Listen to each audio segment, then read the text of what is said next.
Bueno, muy buenas tardes a todos. Saludar al ministro que nos acompaña, al director y a su equipo.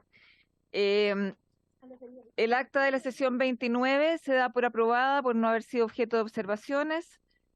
El acta de la sesión número 30 queda a disposición de la comisión. El señor secretario dará lectura a la cuenta. Muchas gracias, señora presidenta. Muy buenas tardes, señoras y señores diputados. Se han recibido los siguientes documentos por la comisión. Un oficio del secretario general, quien comunica a esta comisión que la Cámara acogió la solicitud para que le sea remitido el proyecto de ley que modifica el Código Sanitario en materia de rotulación de productos alimenticios y establece exigencia en lo relativo a la información de la fecha de vencimiento de los alimentos, correspondiente al boletín 12.197. Este boletín, señores diputados, en algún minuto nosotros lo conversamos porque la idea era incluir el lenguaje de braille. Y por eso es que llega esta comisión. Pero va a llegar tan solo una vez sea despachado por la Comisión de Economía, Fomento y Pequeña y Mediana Empresa. Una que sea despachado pasa a esta comisión como segunda informante. También se recibió, presidente, un oficio de Su Excelencia el Presidente de la República, quien reitera y hace presente la urgencia calificada de suma para el despacho del proyecto que actualmente está en tabla. Esta urgencia es de fecha 22 de marzo para los efectos de la comisión. Para los efectos de la comisión. Gracias, presidenta. Perfecto, esta comisión, el plazo venció el día 2 y para la sala vence el día 5. Los comités ya fijaron la tabla para esta semana. Y no viene incluida, así que pues, si es que no se renueva, podría caer en la próxima. También, señora presidenta, se llegó un oficio del Ministerio del Trabajo y Previsión Social, el cual remite un informe en respuesta a un oficio de esta comisión relativo a la aplicación y efectividad de darse cumplimiento a los porcentajes que incentivan la inclusión de personas con discapacidad al mundo laboral. También se recibió, señora presidenta, del director del Servicio Nacional de Discapacidad, el cual sugiere la implementación de intérpretes, en lengua de señas chilena, y lograr una efectiva comunicación con las personas con discapacidad, especialmente con la comunidad sorda, las personas sordas y personas con discapacidad auditiva, en la diversa materia que aborda esta corporación. Señora presidenta, un punto. Este documento venía dirigido al presidente de la Cámara, y yo se lo mandé directamente al presidente de la Cámara. Y nos llegó una copia a la comisión. Si usted gusta, la comisión así lo acuerda, podríamos mandar este oficio ahora. Ya está en el campo del presidente, podríamos mandar directamente al secretario general. Perfecto. ¿Sí? Buenas tardes. Disculpa, ¿quién lo contestó ese oficio? No es una respuesta, están pidiendo que la comisión tenga un traductor que intérprete. Es que yo le entendí que lo habían respondido. No. Ese fue el anterior. Lo que está diciendo es una petición. Sí. El Servicio Nacional de Discapacidad le dice al presidente de la Cámara, mire, sería bueno que usted tenga un traductor intérprete, pero no solamente en la sala, en la comisión, y habla especialmente en esta comisión. Y ese, como venía a nombre del presidente, yo se lo reenvié directamente a su jefe de gabinete, para que el presidente lo tuviese y lo diera cuenta en los comités, porque en esto hay un tema de costo. No ha respondido. Pero ese oficio también venía dirigido a la comisión, con dos objetos, digamos, uno de dar cuenta, hacerlo público, y otro para que la comisión tome algún punto sobre esto. Y yo sugiero que ahora sí se lo mandemos al secretario general, aunque, diputada Marzán, usted recordará, ya lo hemos pedido 2 o 3 veces. Eso iba a comentar, o sea, lo hemos pedido varias veces desde acá, incluso con la diputada Marzán estuvimos en reunión de comité y fuimos a pedirlo especialmente al comité, y es un requerimiento que la ciudadanía nos está haciendo hace ya varios años, con mucha insistencia. Yo creo que es hora que realmente se responda a eso. Y también se recibió, señora presidenta, un correo electrónico de la jefatura jurídica del gabinete del ministro, y mandó un dossier de documentos que yo lo mandé a imprimir ahora. Son 4 documentos. todos atinentes al proyecto de ley que en este minuto estamos viendo en tabla. Uno es un comparado efectuado por el Ejecutivo, que contiene todas las indicaciones del mismo, pero lo importante es que tiene los fundamentos de cada una de ellas. También hay una minuta sobre también el contenido de las indicaciones, que es una minuta con esquema sancionatorio especial. Y también viene un dictamen de la Contraloría General de la República referido al cumplimiento de lo dispuesto en la Ley 20.422, que establece normas sobre igualdad de oportunidades e inclusión social. Todo esto yo los mandé a imprimir, eso lo vamos a mandar por correo, por el WhatsApp también. Otra minuta respecto a las indicaciones, y hay un último documento, que es un informe de evaluación sobre resultados de la implementación y aplicación de la Ley 21.015, que incentiva la inclusión de personas con discapacidad en el mundo laboral. Este está bueno, informe de evaluación sobre los resultados. Eso, señor presidente, yo lo mandé a imprimir, así que va a llegar en el transcurso de la sesión. Esa es toda la posición. Muchas gracias, secretario. Ofrezco la palabra sobre la cuenta. ¿Alguna palabra? Diputada Bulnes. Así como se van a imprimir los documentos, podremos tener copias. Lo que pasa es que a mí me cuesta, y puede ser por persona mayor o por discapacidad, me da lo mismo, porque igual tengo mala vista, pero me cuesta leer los documentos cuando están en la pantalla y sigo pensando que el papel es muy agradable. Entonces, si pudiéramos tenerlos impresos, o si no los imprimimos nosotros mismos, digamos. Pero para discutir ahora sería bueno tenerlos impresos. Los pidió imprimir. ¿Vienen para cada uno? Sí, vienen para cada uno, diputada. Ofrezco la palabra sobre la cuenta sobre asuntos varios. Diputada. Muchas gracias, presidenta. Presidenta, no sé, tengo un poquito, no alcancé a escuchar bien si se habrá respondido ya la petición que teníamos sobre, esto es muy práctico, en el hemiciclo está deteriorado el ascensor de la gente discapacitada y ese oficio se envió, pero no sé si se habrá respondido. No todavía. Muchas gracias. Gracias, diputada. Ofrezco la palabra en la cuenta en asuntos varios. Diputada Marzán. Un detallito, presidenta, yo creo que en algún momento quizás hice la mención, pero en el Senado el ascensor va indicando con una voz en off, sea piso 1, piso 2, piso 3, se abre la puerta, cierre de puerta. Entonces, también hace harto rato yo anduve haciendo menciones, incluso con protocolo, hasta ofreciendo la voz para hacer la locución, porque creo que acá también deberíamos tener lo mismo. Sí. O sea, estamos ya abiertos, están viniendo las organizaciones, de repente uno las convoca a las oficinas para mayor comodidad. Entonces, si estamos apostando a la autonomía de las personas y a la no dependencia, creo que un factor muy importante sería que lo mínimo en los ascensores supieran en qué piso se encuentran y cuando se abren y se cierran las puertas. Gracias, presidenta. ¿Este mismo, el de que está hablando la diputada Marzán? Ah, ya. Toda la razón, diputada. No sé si pedimos al secretario de la Cámara. ¿Qué cosa? Él no escuchó el tema de tener en el ascensor una voz en off como en el Senado. ¿Sí? Entonces, Y por costos, por lo menos en la parte auditiva, nos ofrecemos.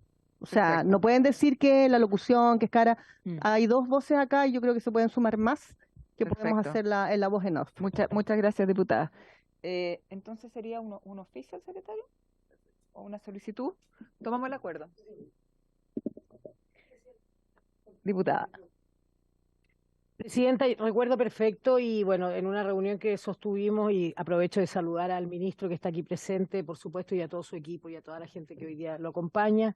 Tengo claridad de que nuestro gobierno va a presentar una iniciativa sobre la universalidad y sobre el tema de universalidad en los accesos, en todo lo que tiene que ver con la discapacidad. Proyecto, bueno, debe ser muy similar a un proyecto que yo presenté y que está descansando en este momento en el Senado, que yo también pedí un oficio para que se le diera celeridad. Tengo la clara convicción de que esta es la casa de la democracia y que podríamos partir por casa, ¿no? Incluso previo a que este anuncio sea una realidad. No importa, es buena la canción, no se preocupe, diputada. No se preocupe. Entonces yo tengo la sensación que nosotros como comisión y con la voluntad que tiene esta comisión, lo que acaba de decir la diputada Marzán, podríamos anteponernos, sería bueno. O sea, a mí bastante, no sé cómo definir la palabra, pero da rabia cuando de repente hay un niño una niña, una hija de nuestros diputados, y hay un diputado que se molesta por la presencia de ella, no se molesta con la presencia de diputados de su mismo sector, pero sí con la presencia de la hija del diputado de Rementería, ¿cierto? Y dice, bueno, y el jardín, como si acá existiese, y acá no existe. Entonces, creo que siempre va a ser bueno que por casa partamos y darle, quizás sostener con usted, Presidenta, y con quien quiera, una reunión con nuestro presidente Vlado Mirosevich para ver cuáles son las deficiencias que tiene, por lo menos en el tema de discapacidad, esta Cámara de Diputados y Diputadas, para poder estar a la altura en el momento en que el gobierno por lo menos presente esta tremenda iniciativa y ese proyecto también se pueda unir a esta iniciativa. Muchas gracias, Presidenta. Muchas gracias, diputada. Sí, comparto absolutamente y también con el tema de evacuación. Hay varias cosas que yo creo que sería importante conversarlas, así que agendaremos pronto una reunión con el presidente. Diputada. Bueno, primero pedir disculpas por haber llegado tarde y metiendo boche. Ah, no. No saludar, por supuesto, Presidenta, a usted, a todos los colegas, al ministro, a su equipo. La verdad que yo comparto absolutamente lo propuesto por la diputada Marzán. Creo que debemos partir por casa y esto en alguna oportunidad yo lo habíamos comentado en otra comisión que tiene que ver un poco con todos estos temas, así que yo creo que es importante que esta reunión sea lo antes posible para que de verdad podamos sacar adelante esta necesidad que creo que hoy día tenemos como Cámara de Diputados. Perfecto. Dar el ejemplo de partida. ¿Ya? Muchas gracias, diputada. ¿Alguna otra palabra? Diputada Marzán. Disculpe, Presidenta, lo que pasa es que me atrasé unos minutitos, entonces me gustaría saber si en la cuenta se leyó o habrá llegado una carta de ANACPEN, Asociación de Pensionados que solicitan audiencia por tema de requisitos de la PGU. No sé si habrá llegado la carta. Parece que no. ¿No? Ya, yo me voy a preocupar. Gracias, Presidenta. Lo buscamos. Entonces pasamos a la orden del día. Esta sesión tiene por objeto iniciar la votación en particular de los proyectos de ley refundido 13.011, raya 11, 14.445, raya 13 y 14.449, raya 3. ¿Había alguien pidiendo la palabra? Ya, termino de leer esta parte y le damos la palabra. En segundo trámite constitucional, que introduce modificaciones al Código del Trabajo y otros cuerpos legales en materia de inclusión laboral de personas con discapacidad y asignatarias de pensión de invalidez. Este proyecto tiene trámite de urgencia suma. Le doy la palabra a la diputada Ahumada que estaba solicitando. Muchas gracias, Presidenta, por su intermedio saludar al ministro y a todos quienes le acompañan, igualmente a todos los que están presentes en la sala. Solo recordar que yo creo que es importante, de acuerdo a lo que escuchamos en la exposición de la sesión anterior, el tema braille, ¿se acuerdan que nos dijeron que efectivamente hoy día no la mayoría utiliza braille? Y por eso yo creo que es tan importante el tema auditivo, sonoro, ¿no? Pero nunca olvidarnos hoy día de algo que es tan importante que tiene que ver con la gente que TEA. También hay una forma de también indicar, y yo creo que si vamos a ser inclusivos tenemos que incorporarlo también. Así que ese pequeño acotación. Gracias, Presidente. Gracias, diputada. Bueno, comenzando entonces con el tema de esta sesión, quería consultar, ministro, nosotros conversamos telefónicamente a raíz de muchas inquietudes que yo tuve de miembros de esta comisión sobre el tema de los destinos de los fondos, de las multas, porque nos llegó un cuadro muy pequeño, muy resumido, con montos de un periodo largo y donde solamente recibían fondos alrededor de 10 fundaciones, dentro de las cuales 5 de ellas recibían montos muy elevados de miles de millones de pesos, y por lo tanto entró una preocupación genuina a cada uno de estos diputados de saber primero la información completa de quiénes han recibido esos montos hasta o sea, no solamente en esa fecha que nos dijeron, sino que hasta el año pasado al menos, con qué periodicidad, si en el fondo la reciben todos los meses, si la reciben cada 3 meses, una vez al año, cuál es el criterio de entrega de estos montos, porque hay muchas fundaciones que hacen trabajos tremendos y no les llega ningún recurso. Y la verdad, bueno, se comprometió a traerme la información. No sé si alguien más tiene palabra, Sí, si quiere, algo que argumentar. Presidenta, nosotros tenemos preparada una presentación. Perfecto. Además, las minutas que enviamos, hay una que precisamente hace referencia al funcionamiento de la ley de donaciones y de la ley de inclusión laboral con personas con discapacidad, ¿ya? Y nos acompaña, además del director de Senadis, nos acompaña también Nicole Romo. Ella es jefa de la División de Cooperación Público-Privada dentro de la Subsecretaría de Evaluación Social.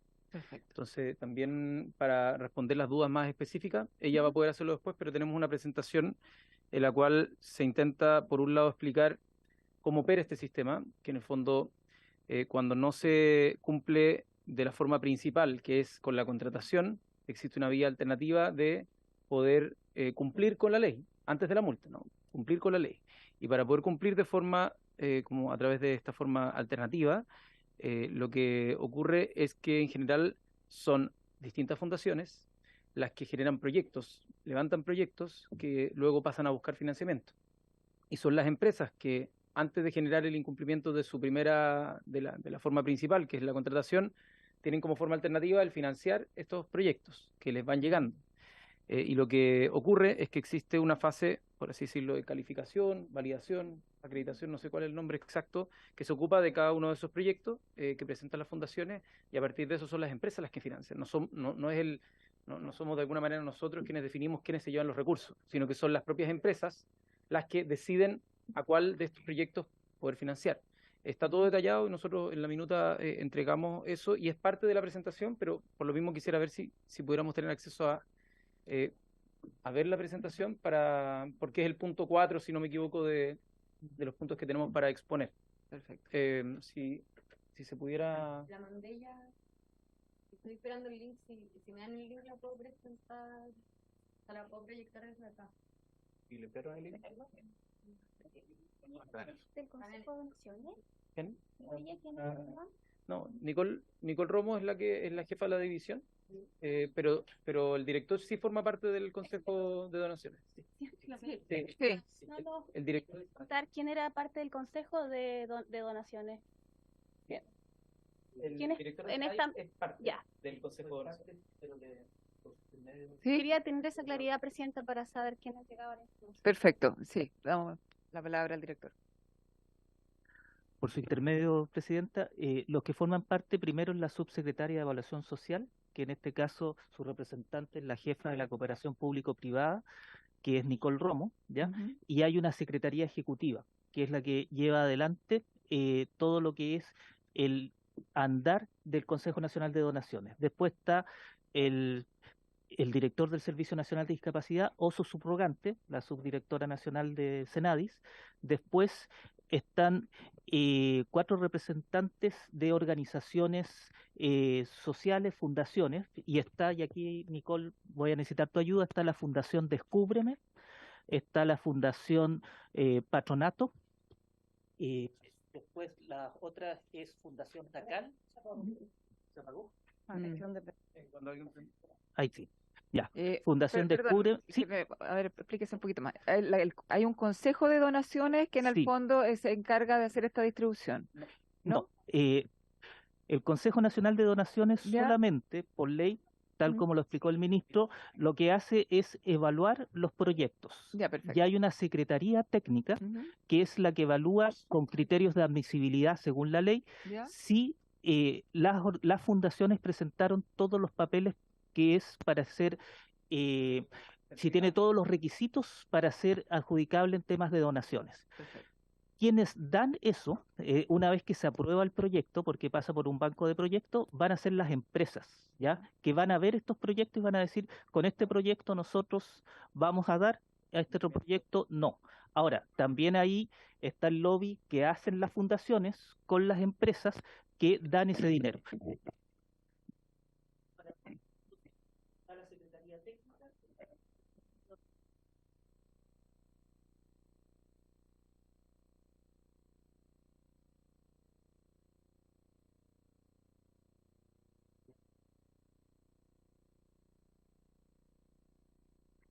Y luego también hay un representante de las organizaciones territoriales comunitarias, que es el señor don René, no me acuerdo el apellido, don René Reyes, de Putaendo. Y ahí están, sí, en el informe que van a tener, ahí están todos los integrantes, y ahora me gustaría dejar a Nicole para contarle más. Presidenta, solo por su intermedio, solamente para transparentar la información que viniera dentro del informe, esos nombres que están ustedes asociados a las fundaciones y también quienes participan del directorio del consejo, por favor. Eso.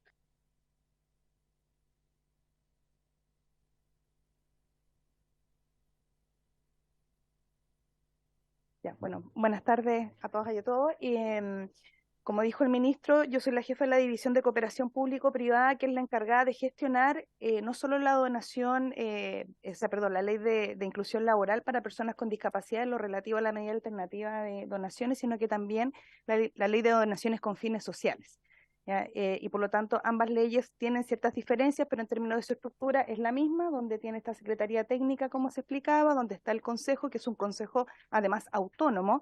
O sea, si bien la Secretaría puede recomendar evaluar proyectos o organizaciones que entran al registro donatario, este consejo es autónomo y está conformado por representantes de la sociedad civil, fundaciones, corporaciones, un representante de organizaciones sociales, representantes del mundo público y también representantes del mundo privado. Hay un representante de la CPC también que se sienta en ese consejo y quizás es importante reiterar que es autónomo, por lo tanto lo que se decide ahí es lo que se comunica finalmente a las organizaciones por ambas leyes. ¿Ya? Los resultados de registro donatario y banco de proyectos. Ahí, como ustedes ven, está la composición del Consejo de Donaciones con los respectivos nombres. Está el ministro de Desarrollo Social, donde hoy día lo representa Ignacio Torrealba, que es asesor del gabinete de la subsecretaria de Evaluación Social, el director nacional de SENADIS o su representante, el subsecretario general de Gobierno o su representante, el presidente de la CPC, como les señalé, donde ellos definen a quién envían como consejero o consejero a ese espacio, y 4 representantes de las fundaciones y corporaciones, que en realidad, y eso se hace a través de una elección, o sea, son las organizaciones que están en el registro de donatarios quienes eligen a esas o esos consejeros. Eso no es una designación que hace el gobierno, por lo tanto, cada 2 años se hace una elección. De hecho, este año en agosto nos corresponde renovar a los integrantes del consejo, que se presentan en duplas, un titular y un suplente, y que son las mismas organizaciones las que votan. Y ahí ustedes está Magdalena Edwards, que viene por la Fundación Amigos de Jesús, que trabaja en temática de discapacidad, Andrea Sondek, Fundación Tacal, Bernardita López de Avance Inclusión, y Diego Muñoz del Patronato Nacional de la Infancia. Cada uno de ellos además tiene un suplente. En el caso de Magdalena, por ejemplo, está Carola Rubia, que es de Fundación Descúbreme. Y un representante de organizaciones comunitarias, que está don René Reyes, que es de la Unión Comunal de Juntas de Vecinos de Putaendo. El Consejo sesiona una vez al mes, donde se revisan tanto las organizaciones que están postulando el registro de donatarios de ambas leyes, como también los proyectos que se están postulando al banco de proyectos. Se sesiona el último jueves de cada mes. Y eso ha sido desde que se implementa la ley 19.885, que es la ley de donaciones con fines sociales, y luego se incorpora también todo lo relativo a la ley de inclusión laboral. El procedimiento para las donaciones de la ley 21.015, el Ministerio en su calidad de Secretaría Técnica, es decir, específicamente la división que a mí me toca liderar, revisa los antecedentes de la institución para entrar primero al registro de donatarios. O sea, antes de que una organización presente un proyecto o pueda solicitar una donación, tiene que primero ingresar al registro de donatarios, y para eso tiene que también cumplir una serie de requisitos, y estos requisitos están en la ley, y también se han incorporado requisitos que el mismo Consejo ha definido, ya que ellos en discusiones durante todos estos años de implementación de la ley en base a las evaluaciones que se han ido realizando, han ido incorporando ciertos criterios para garantizar que las instituciones que entran al registro donatario efectivamente pueden realizar la tarea de hacer la inclusión laboral de personas con discapacidad. Y ahí los requisitos son tener un año, digamos, de existencia y de funcionamiento sin interrupción durante un año, tener experiencia en inclusión laboral de personas con discapacidad. Tienen que acreditar experiencia en inclusión, y para eso tienen que demostrar que han logrado inclusión laboral de personas con discapacidad. Ya es distinto, porque puede llegar una organización que trabaja solo en educación, pero nunca ha trabajado en proceso de inclusión laboral que requiere una expertise determinada. O sea, la intermediación laboral tiene ciertas metodologías, requiere cierto conocimiento, entonces se le pide a las organizaciones que cumplan con esos requisitos y además tienen que presentar su memoria y balance además de la organización. Y todo esto es revisado por la Secretaría Técnica en conjunto con Fiscalía y se determina si esa organización cumple o no con los requisitos. Una vez que cumple con esos requisitos, pasa al Consejo. Y el Consejo revisa esta lista de organizaciones que quieren entrar al registro de donatarios y el Consejo va votando si aprueba o no el ingreso de esa organización. Hay muchas organizaciones que se aprueban y otras que a veces se les solicitan más antecedentes, porque no queda claro, por ejemplo, en su memoria que efectivamente cuenten con experiencia en procesos de inclusión laboral y se les solicita más antecedentes y la organización se vuelve a revisar en el siguiente consejo. Una vez que la institución es aprobada para entrar al registro de donatarios, está en condiciones de poder presentar un proyecto al mismo consejo. Y ahí nosotros tenemos un formulario para que las organizaciones puedan detallar su propuesta técnica de inclusión laboral, donde además el consejo ha establecido también ciertos criterios para esos proyectos.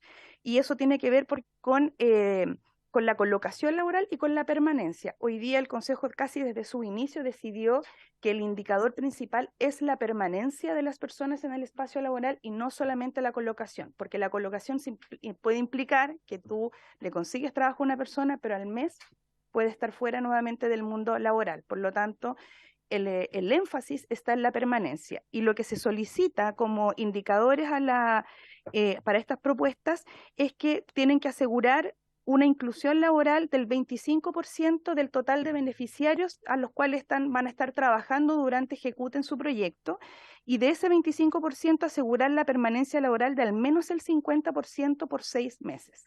Eso se les pide a todas las organizaciones por igual. Cualquier organización, pequeña, grande, que trabaje aquí en la región metropolitana, en Arica, en Magallanes, tiene que, y independiente del número de beneficiarios con el cual trabaje, de ese total, al menos el 25 tiene que encontrar trabajo y de ese 25 al menos el 50 tiene que permanecer 6 meses. Lo que implica que las propuestas técnicas no es solo conseguir trabajo, sino que tiene que incorporar probablemente el modelo de empleo con apoyo o un modelo de intermediación laboral, que significa un acompañamiento de al menos un año de trabajo con cada persona, ¿ya? Un año o más, ¿ya? Y eso, digamos, es lo que evalúa el Consejo. Pasamos a la siguiente. Bueno, aquí yo les puedo compartir algunos datos con respecto a cómo se ha ido comportando, digamos, las donaciones a lo largo del tiempo. Hoy día nosotros tenemos en total 53 instituciones que están en el registro de donatarios, o sea, son 53 organizaciones que pueden presentar proyectos de inclusión laboral. Y hasta hoy día se han presentado 96 proyectos. 96 proyectos hoy ya están aprobados por el Consejo y porque las organizaciones van presentando más de un proyecto. Ya hay organizaciones que pueden presentar, por ejemplo, un proyecto para la región metropolitana por un año y esa misma organización por otra región por otro año, o a veces se separan por comunas, dependiendo, digamos, sus iniciativas. Y aquí pueden ver también las instituciones que están aprobadas y si tienen o no financiamiento. ¿Ya? Es decir, el 75% de las organizaciones que están en el registro de donatarios han recibido algún tipo de financiamiento, ¿ya? Y solo el 25% no ha recibido nada de eso, no ha recibido todavía donaciones, aun cuando tiene su proyecto aprobado. O sea, ellos pueden seguir buscando recursos mientras su proyecto esté aprobado, pero no han conseguido, no han logrado levantar donaciones de las empresas que quieren utilizar esta medida alternativa. Acá se pueden ver los montos de las donaciones. Ahora, la particularidad que tiene esta ley es que efectivamente moviliza grandes sumas de donaciones, ¿ya? Porque tiene que ver con cuánto tienen que pagar, digamos, o donar las empresas por cada persona que no contrata al usar esta medida alternativa. Y ahí ustedes ven cómo ha ido, digamos, se ha ido comportando las donaciones que se han recibido desde el 2018 hasta el 2022. Dice, donaciones por año, ley 21.015, según año en miles de pesos. El 2018 se recibieron 2.800 y algo pesos de donaciones, 12.000 millones el 2019, 8.000 millones y fracción el 2020, el 2021 8.900 y el 2022 11.000 y fracción millones de pesos en donaciones. Este es un informe. Ahora, es importante señalar que toda esta información que nosotros estamos compartiendo es parte de una actualización que hicimos en diciembre del año pasado, entre diciembre y enero, y es información autorreportada de las organizaciones. ¿Ya? Ellos nos entregan la información de sus números de beneficiarios, colocaciones laborales, permanencia y también las donaciones que han ido recibiendo. Acá de las 96 iniciativas que están aprobadas, o sea, 96 proyectos que hoy día están aprobados, el 93% cuenta con algún financiamiento, es decir, 89 proyectos hoy día ya han recibido algún tipo de donación. Y en cuanto al monto total solicitado por las organizaciones que están aprobadas en el banco de proyectos, estas suman un total de 73.000 y fracción millones de pesos. Es decir, que a noviembre del 2022, según los registros del Ministerio de Desarrollo Social y Familia, se han recibido el 60% del monto total solicitado, es decir, 43.574 millones de pesos. El total solicitado entre todas las iniciativas suman 73.000 millones. Y de eso se han donado 43.000 y fracción.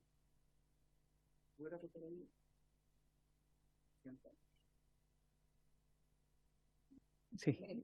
Sí, o sea, en síntesis, lo que hay es que de las instituciones que se van ingresando al registro, tenemos que, como se mencionaba antes, 40 han presentado, o sea, han recibido algún tipo de financiamiento, pero cuando uno se va a los proyectos, la inmensa mayoría, el 93%, sí ha recibido algún tipo de financiamiento de todos esos proyectos que se han ingresado y que han estado autorizados, pero no les financian todo el monto que piden. Y así se puede ver el contraste entre el 93%, o sea, entre el 93% que está aquí y la lámina siguiente, donde de todo el financiamiento que se ha solicitado, que son 73.000 millones, o sea, las instituciones presentan, por ejemplo, un proyecto por, no sé, 600 millones. Y la empresa va y le dice, ok, pero mi saldo, lo que tengo que donar, es tanta cantidad de plata, y eso lo que refleja es que en general se financian los proyectos, pero no por el monto total que pide, ¿no? Y ahí está la brecha de ese 60% que tiene financiamiento o monto financiado y el 40% que es la brecha con lo que solicitaron.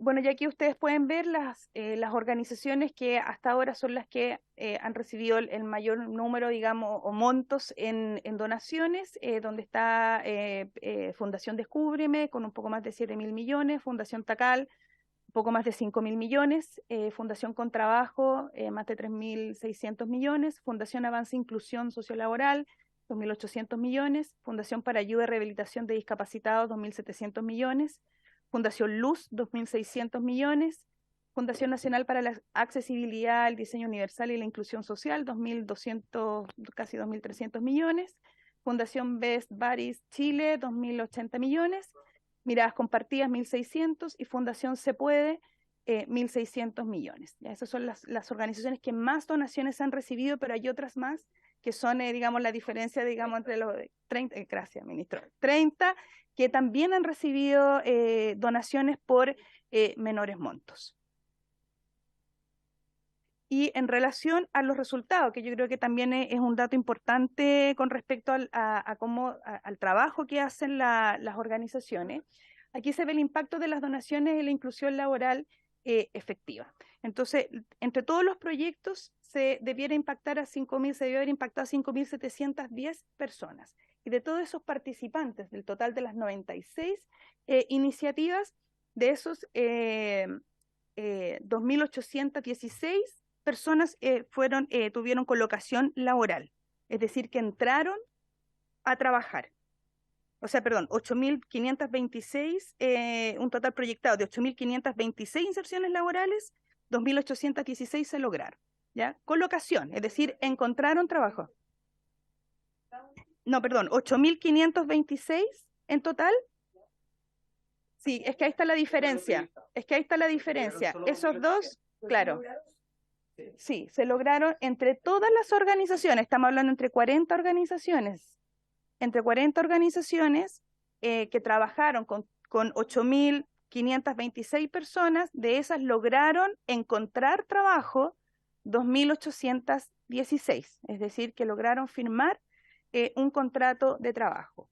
Y de esas 2.816, 1.186 personas han permanecido por 6 meses o más. Pero es diputada, presidenta. Porque se entiende. Eso es entre el 18, en el año 18, Al 2018 y 22. Estamos hablando de 4 años. Sí. Para que no es un año, no es un año, son 4. Eso es, esos son los datos que nosotros, sí, esos son los datos que nosotros tenemos. Ahora, ¿sí? Solo para contextualizar, yo entiendo que no se vean como grandes números cuando uno mira estos procesos, pero la verdad es que los procesos de inclusión laboral son altamente complejos por diversas razones. Primero, porque en el país también en este minuto uno se está haciendo cargo de una brecha histórica de no preparación para la vida independiente, para la autonomía, para el ejercicio de la autonomía, y eso significa que las personas tienen muchas menos herramientas para poder hacer procesos de inclusión laboral, y por otro lado también una estructura que tampoco es tan fácil de gestionar para que las personas encuentren un espacio laboral. O sea, yo creo que aquí hay diversas brechas de las cuales las organizaciones también se han ido haciendo cargo, entendiendo que además trabajan con la población en mayor situación de vulnerabilidad asociada además a una condición de discapacidad. Entonces, por eso quizás los números no parecen tan altos.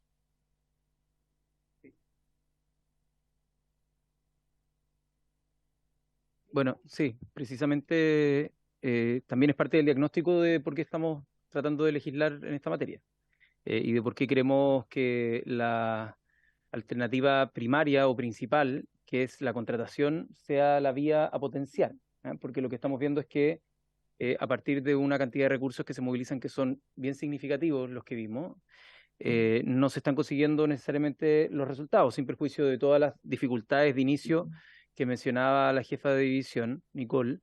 Lo que vemos es que, y en línea con las indicaciones que se están presentando y todo lo que se está tratando de legislar, es precisamente para que sea la alternativa principal que establece la ley, la contratación, la vía por la cual las empresas cumplan y den cumplimiento, ¿no? Y no que sea a través de estos programas que se definieron como alternativos, pensando en que se podía buscar una forma donde instituciones que estaban dedicadas pudieran cumplir ese propósito, pero lo que vemos con los números es que hay una brecha importante, más allá de que se han financiado muchos proyectos, hay 89 proyectos financiados con 40 instituciones distintas, lo que vemos es que el resultado de retención no es el mismo que, por ejemplo, si se hubiesen puesto más énfasis en la alternativa principal de cumplimiento, que es la contratación. Quiero comentar algo, ¿ah? La verdad que yo soy ingeniero comercial, entonces como que tiendo a irme a los números duros. Después de lo que usted ha comentado en este minuto, vemos que en 4 años se han entregado 43.000 millones, aproximémoslo a 40 millones, o sea, a 40.000 millones, para que se contraten 1.186 personas. O sea, estamos hablando de, eso es lo que dijo ella, que se habían logrado contratar permanentemente. Permanentemente. Eso es permanencia, que han logrado permanecer en sus trabajos por más de 6 meses. Las contrataciones son más de 2.000, un poco más de 2.000. Pero en el fondo las que se han logrado permanecer son 1.186, que es finalmente el impacto real que nosotros queremos. Lo que nosotros queremos es que haya personas con discapacidad contratadas y trabajando. Ese es el real objetivo de esta ley. Y eso es un cálculo de alrededor de 33 millones por persona. O sea, yo creo que podríamos hacer una empresa o una multinacional dedicada solo a contratar personas con condiciones diferentes y nos saldría más barato que entregar 40.000 millones a distintas fundaciones que no están cumpliendo con el objetivo que nosotros le hemos propuesto. Entonces eso es lo preocupante, que en el fondo hoy día estamos viendo un proyecto de ley que va a duplicar. O sea, el año 22 se entregaron 11.000 millones. O sea, si nosotros subimos de un 1% a un 2%, van a llegar aproximadamente 22.000 millones al año. Y el impacto que estamos viendo real no hace en el fondo razón con lo que estamos entregando. Entonces, ese es justamente el tema que nos preocupa acá en esta comisión. No sé, diputado Guzmán. No, solamente preguntar por su intermedio, Presidenta, al ministro o a quien nos pueda responder, ¿cuál es la propuesta del Ejecutivo? Porque estamos viendo que, en definitiva, el cumplimiento alternativo, que está en la letra B del numeral 2 del inciso cuarto del artículo en cuestión, el Ejecutivo, o sea, el Senado le hizo modificaciones, nosotros hicimos indicaciones como parlamentarios, pero la indicación del Ejecutivo es volver al estado actual, o sea, al actual vigente. Por tanto, vemos con preocupación los números, así al parecer es la opinión del Ejecutivo, que en definitiva hay un cumplimiento alternativo que no está logrando el objetivo final, que recauda o mueve o moviliza muchos recursos, pero no estamos logrando inclusión. Entonces, cuando yo veo la indicación del Ejecutivo, es mantener en el estado actual la norma. Entonces, me gustaría, Presidenta, saber cuál es la propuesta del Ejecutivo. Me refiero al artículo, denme un segundo para verlo bien acá. O la página 6 del comparado. Dice, B, reemplácese el número 2 del inciso cuarto por el siguiente, y ahí que uno ve la norma vigente y la compara con la propuesta del Ejecutivo, hay un cambio de verbos rectores, pero en la práctica está igual. Eso, Presidenta. Diputada Bulnes.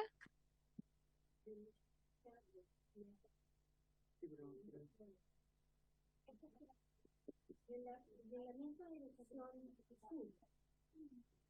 me parece importante, es una cantidad enorme de dinero para un resultado más bien malo. Micrófono. Bueno, repito los saludos que no quedaron naturalmente grabados, pero en la misma línea suya, es una enorme cantidad de dinero para un resultado magro.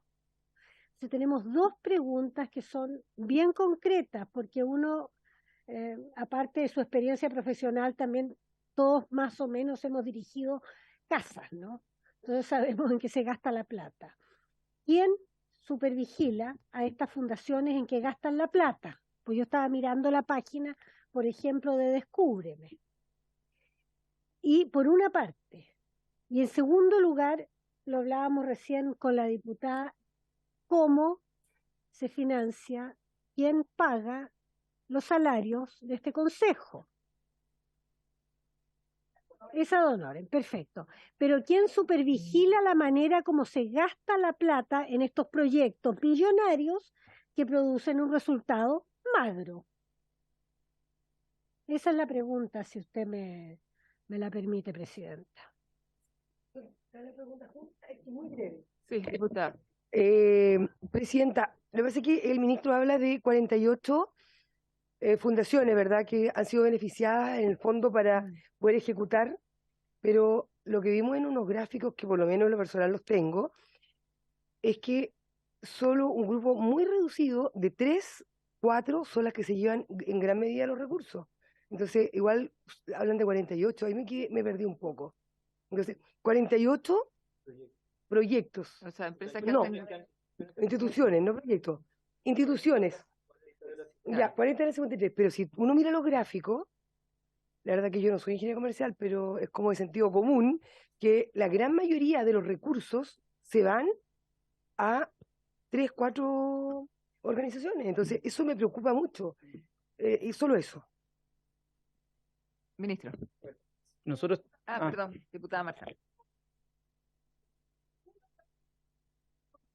Yo la verdad es que tengo muchas inquietudes con respecto a esto, entendiendo que esto no es una inquietud de ahora, ministro, sino que viene desde antes y ahora como que la estamos visibilizando nosotros y que además nos abrió la inquietud el 21 de marzo la ingeniera Jimena Gómez de la Fundación INOI, cuando estuvo y nos hizo una tremenda explicación que tenemos todos ahí en nuestro WhatsApp. Las preguntas son, porque ya a mí, y yo creo que lo que nos pasa a la empresa dona por no cumplir la ley, así hablándolo bien en simple. Claro, también hablamos que las mismas empresas de repente generan fundaciones y se genera un círculo ahí entre ellos con el tema de la recepción, donde yo aporto hasta no cumplir la ley. Partiendo de la base que no cumplir la ley ya es delicado, o sea, tengo entendido que es como el único país en el mundo en que tiene como esta modalidad tan especial, laxa por decirlo de manera bien generosa. O sea, en otros países esto no se cumple o sea, tiene que cumplirse, la ley es para cumplirse y no para generar alternativas para que la empresa que no cumplió, porque además, o sea, no cumplir la ley ya es algo gravísimo. Bueno, y entramos un poco en la paradoja o en este espacio cultural tan propio, desgraciadamente, de nuestro país, sobre todo con sectores que son más vulnerables que otros sectores de los que nosotros estamos, y por algo existe esta comisión, personas mayores y discapacidad. Eso por un lado. Entonces, eso ya a mí y creo que represento bastante a la comisión, nos molesta bastante, porque insisto, A mí se me insistió bastante desde la administración anterior, cuando era presidenta, que avanzáramos con esta ley, y una persona que era incumbente en recibir recursos. Después, cuando llegó Jimena a exponernos, nos dimos cuenta de la cantidad de millones, pues yo lo leí mal, no entendía que eran miles de millones, yo ingenuamente estaba leyendo como millones. Entonces, incumbente, que avance la ley, claro, porque hay sin duda un interés personal para que esto avance. Eso ya es extrañísimo. Nosotros nos inhabilitamos cuando hay algún proyecto de ley donde somos afectados, eso por un lado. La empleabilidad también es baja con los datos actuales, entonces, ¿cuál es el sentido? Y ahí uno se pregunta de subir el 1 al 2, porque también dentro de lo que se ha expuesto, como no hay fiscalización, no tenemos la certeza de que de repente una persona por cumplir la ley se le contrate un mes, 2 meses y se la despida, ¿ya? Y cumplió con la ley. Eso por otra parte. Yo no sé si se puede saber cuáles son las empresas privadas que donan a las fundaciones, los montos y la periodicidad de ello. Y también, ¿por qué el 2022, más bajito que ya, bajó tanto? Me di cuenta de las organizaciones, bajó en un cuadro. No, sé y qué bajó leía. intermedio. El O sea, promedio de el año 19 fueron 12.000, el 20 No, era 8.000, como una 21 cantidad, espérame, 8.000 y era como una después el cantidad 22 de, 11.000. parece que de organizaciones. Ah, ¿de organizaciones? Son las que se van agregando. Ah, ya, porque yo pensé que eran, ya, pensé que yo dije, ya, ok. Ah, se agregaron 2, ok, ya, no he dicho nada. Entonces, la última pregunta es, ¿cuál es el control de gasto? El control de gasto que ejerce el Ejecutivo en este caso, o que ha ejercido también. En las bases de financiamiento existen reglas para rendir el dinero entregado, diputada, en relación con el resultado obtenido. Entonces, ¿cómo se explica que las mismas instituciones que se llevan este recurso del aporte estatal y los deportes y las donaciones de privados? ¿Ya? Entonces, ¿cuál es el control de gasto? Me gustaría también ahí que nos pudieran contar respecto. Gracias, Presidenta, me extendí un poco. Sí, la diputada Morales tenía la última pregunta y dejamos al ministro. Sí, Presidenta, me gustaría también que pudiese responder el ministro por su intermedio. Claramente no cumplen con las expectativas de lo que tiene que ver el programa que en el fondo define como una alternativa de inserción laboral. No lo cumple ninguna de las fundaciones por los resultados de el 2018 hasta el 2022, de 2.816 personas solamente. Pero de estas fundaciones, ministro, ¿cuál de ellas, aparte de la inserción laboral, cuál de ellas cumple otro tipo de estrategias o objetivos finales? Que a lo mejor pudiesen tener otras líneas, no tan solo la inserción laboral, sino que otras líneas de acción, y que a lo mejor lo pudiese explicar. Gracias, diputada, ministro. A ver, si podemos ordenar, o sea, nosotros tenemos una presentación que trata de abordar varias de las cosas que ustedes plantean, que venía antes, o sea, porque la presentación partió justo en consejo, o sea, en la parte de donaciones, pero si pudieran hacernos ir a la primera diapositiva, porque estamos en la 34 y partimos desde... Ya. Esta era la presentación que nosotros teníamos planteada para hoy, entonces quizás podemos retomarla y poder de esa manera ir viendo, por ejemplo, los incumplimientos que se dan en el sector público, las debilidades de fiscalización que se mencionaban acá respecto y las sanciones en el sector público, la cantidad de trabajos de personas con discapacidad, la calidad, perdón, y también justo lo que vimos recién y que presentó Nicole son la medida alternativa de cumplimiento, el destino de las donaciones, las cuantías de las donaciones, y para que se entienda bien, hoy día la ley faculta, este Congreso le entregó la facultad a las empresas para tener una medida alternativa, no es que estén incumpliendo la ley, ¿ya? Las empresas tienen una opción principal, que es la contratación, con el 1% cuando son mayores o sea, tienen un número de trabajadores mayores a 100, pero en el caso de que, como esto iba a ser un proceso donde había que generar un cambio en la cultura organizacional, luego tenían que, después de un tiempo en materia gradual, incorporarse los gestores de inclusión y un montón de etapas que tenía la ley. Una de ellas era, se pensó, así el legislador y la legislación lo que tomó es la posibilidad de que pudieran haber, en este caso, organizaciones que con experiencia pudieran facilitar el tránsito a la inserción laboral y no necesariamente empresas que quizás todavía no estaban preparadas para eso. Ese es como el marco de cómo se dio la discusión para poder llegar a esta solución sui generis, ¿ya? Pero una solución efectivamente que es ad hoc a lo que se está buscando en ese momento. Entonces, ¿qué es lo que estamos tratando de hacer nosotros con este proyecto? Porque el 2%, hay que decir, lo puso el Senado, no es algo que haya puesto el Ejecutivo. El Ejecutivo, de hecho, indica para ver de qué manera esto tiene que gatillarse después de haber tenido un cumplimiento del 80%, en ese momento se gatille la exigencia del 2% y no antes.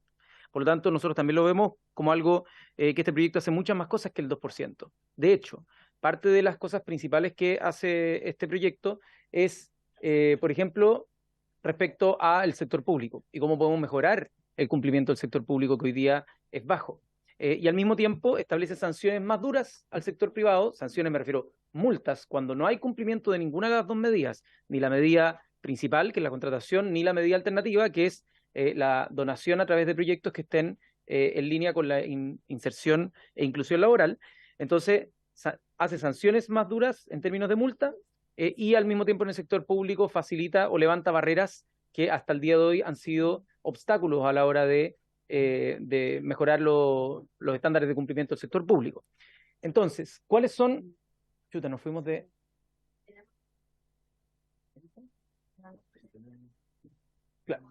Claro, ahí es que si es que... ¿Tú lo vas moviendo? Ah, ya, entonces, ya. Vamos con los antecedentes. Tenemos antecedentes en inclusión laboral y cuánto se ha avanzado en el sector público.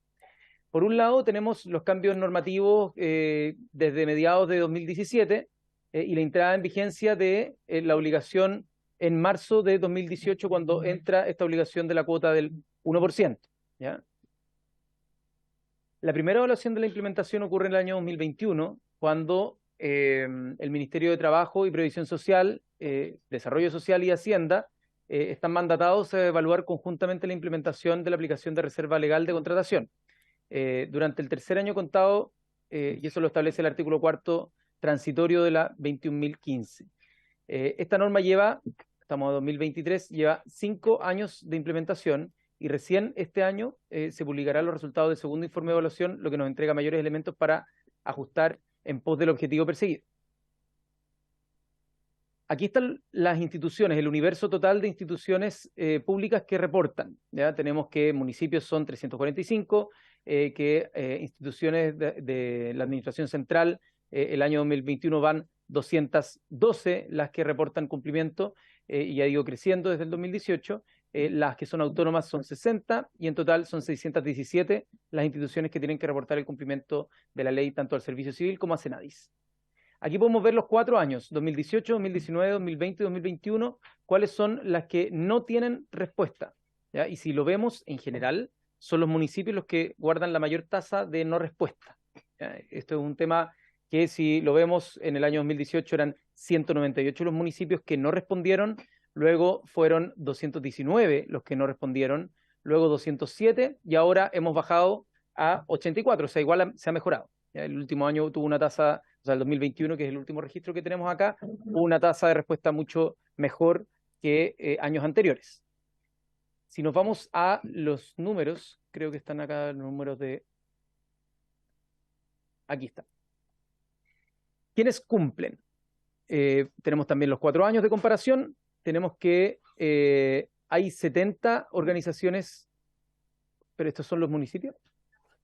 Ah, todas. Sí. 70 que cumplen la cuota obligada. Estamos hablando de 30 que cumplen la cuota sin estar obligada. 57 que no cumplen la cuota pero no están obligadas, y que no cumplen la cuota estando obligadas 184, eso para el año 2018. Y uno puede ir viendo la evolución.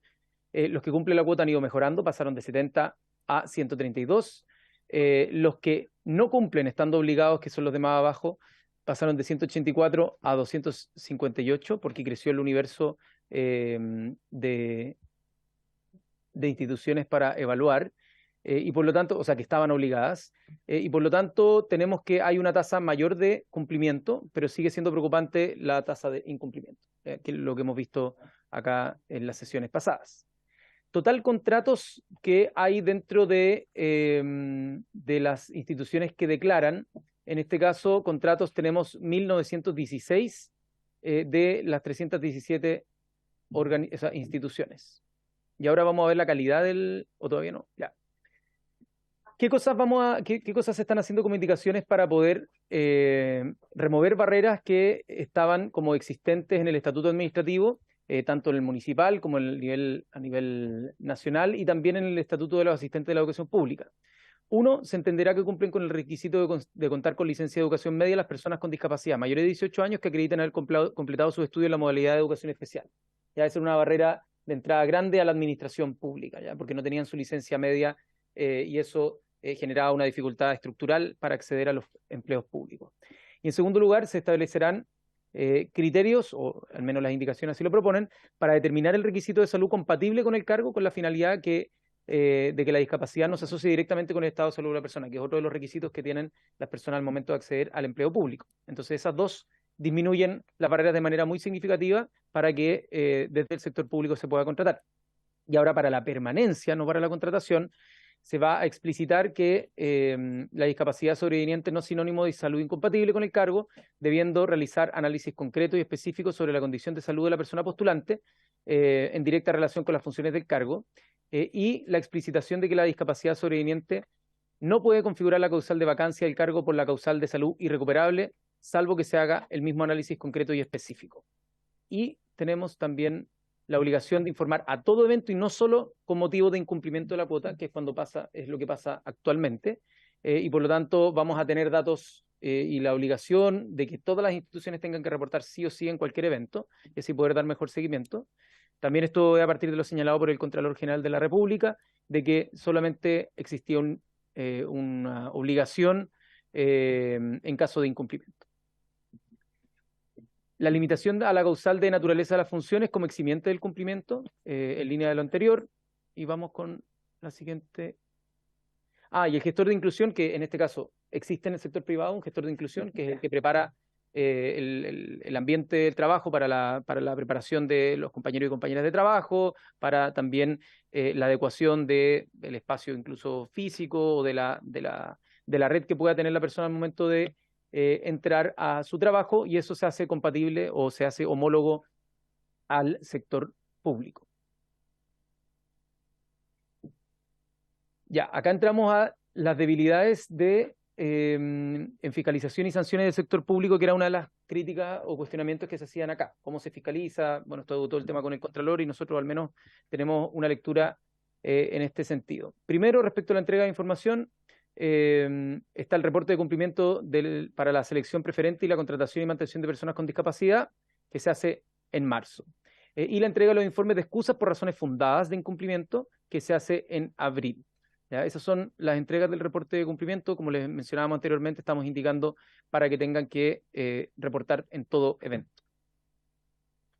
Y las vías disponibles para la entrega de información son a través de las municipalidades, con un formulario online, pero desde 2022 también se ha puesto por parte de Senadis una plataforma de reporte online disponible para los municipios también, para que no tenga que ser un formulario que se envíe. Y otras instituciones de la Administración del Estado es una plataforma de reporte de gestión, la plataforma del reporte de gestión de desarrollo de personas del Servicio Civil, que conocen las instituciones, los DAF y la gente de personas. Estos procesos han sido bien difundidos y monitoreados por Senadis y también por el Servicio Civil de manera coordinada. Vamos a la siguiente. ¿Cómo se llegan a cabo o cómo se llevan a la práctica las obligaciones legales que recaen sobre el sector público? Uno, por el Decreto Supremo 65/2018, que es un reglamento dictado por el Ministerio de Trabajo y Previsión Social y suscrito por los ministros de Hacienda y Desarrollo Social, donde se establecen los parámetros, procedimientos y demás elementos necesarios para dar cumplimiento a la obligación de la contratación o para justificar su excusa cuando sea necesaria. Y en los órganos autónomos se establece que en el caso del Congreso Nacional, Poder Judicial, Ministerio Público, Contraloría General de la República, Banco Central, el Tribunal Constitucional, Fuerzas Armadas, Fuerzas de Orden y Seguridad Pública, Servicio Electoral, Justicia Electoral y demás tribunales especiales, serán sus propios órganos quienes deberán dictar las normas necesarias para la ejecución de esta obligación legal.